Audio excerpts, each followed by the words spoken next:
This air show will take place in February 2022. Presence of leaders of military and civil organizations from different countries at this year's show will be the strongest inspiration. Various seminars, symposiums will help us gaining knowledge about new technologies, and an essential relationship between the stakeholders of the aviation world is also further strengthened.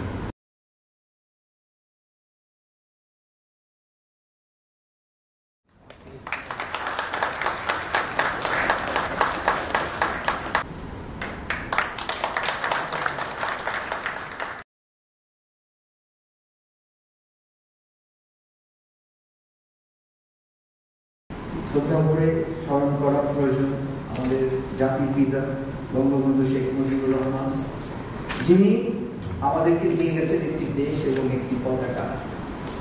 Bangladesh বিমান বাহিনীর যে মূল যে কর্মক্ষমতা, অর্থাৎ আমরা যদি আমাদের আকাশ প্রযুক্তি তথা এভিয়েশন ইন্ডাস্ট্রি গড়ে তোলার পিছনে আমাদের বাংলাদেশের গড়ে তোলার জন্য একটি ভূমিকা রাখতে পারি, অর্থাৎ আমরা যদি এটার জন্য একটি যেটাকে বলে প্রভাবক শক্তি হিসেবে কাজ করতে পারি, ক্যাটালিস্ট হিসেবে কাজ করতে পারি।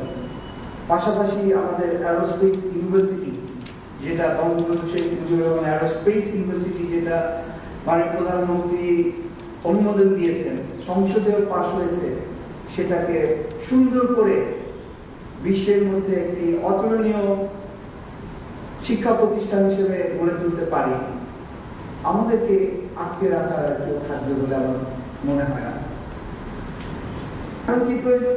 আমাদের দেশের এই অর্জনগুলোকে বিশ্বের বুকে তুলে ধরা, এবং এই বিশ্বের বুকে তুলে ধরার একটা অংশ হচ্ছে এই অ্যারোস্পেস বা এয়ার শো।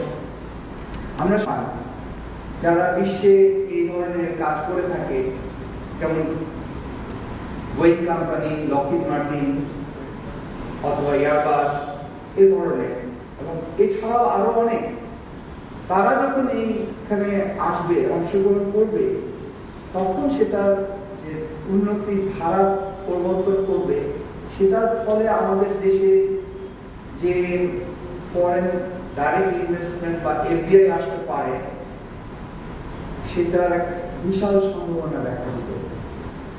আমরা ইকো ট্যুরিজমকে বাংলাদেশের জন্য আরো প্রচার করতে পারবো, প্রমোট করতে পারবো।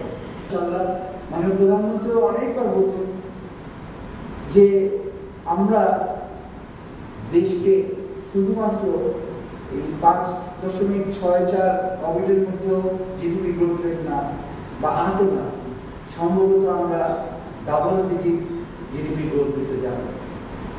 যে মানুষ একজনের প্রতি আরেকজন সহানুভূতিশীল, পিপল অফ আন্ডারস্ট্যান্ডিং, আর আমাদের যে প্রায় 1.5 কোটি মানুষ সারা বিশ্বে ছড়িয়ে আছে, তারা যখন দেশে আসা যাওয়া করবে, সারা বিশ্বে বাংলাদেশ যে শান্তির পতাকা বয়ে নিয়ে বেড়াচ্ছে, আমরা আসলে এমন একটা জাতিতে পরিণত হতে পারবো ইনশাআল্লাহ, যারা বিশ্বের বুকে শান্তি প্রতিষ্ঠা এবং নিজেদেরকে উন্নত রাখা, সহানুভূতির সাথে চলা, সবকিছু মিলিয়ে একটা শান্তিময় রাষ্ট্রতে ইনশাআল্লাহ আমরা তখন সেই সোনার বাংলা বঙ্গবন্ধু সত্যিকার অর্থেই পরিণত করতে পারবো বলে আমার বিশ্বাস।